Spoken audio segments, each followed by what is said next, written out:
Hello, আসসালামু আলাইকুম everyone, কেমন আছো সবাই? আশা করছি সবাই ভালো আছো, আমিও ভালো আছি।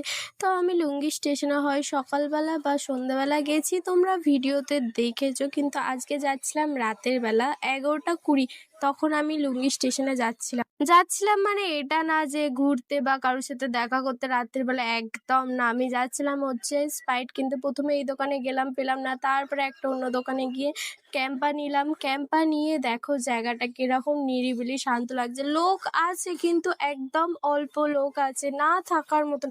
কিন্তু আমার ভয় করছিল না, কারণটা হচ্ছে আমার মামার দোকান দেখেছো, মামার দোকানে মামা ছিল, ওই কারণে। অ্যাকচুয়ালি ক্যাম্পাটা কিনতে গিয়েছিলাম বিরিয়ানি খাবো বলে, আর রাত্রির বেলা একটু বিরিয়ানির সাথে ক্যাম্পা না হলে হয় না। আর একটা আমার বাজে অভ্যাস, সেটা হচ্ছে আমাকে রাত্রির বেলা কাউকে না কাউকে খাইয়ে দিতে হবে, নাহলে আমি ভাত খাই না।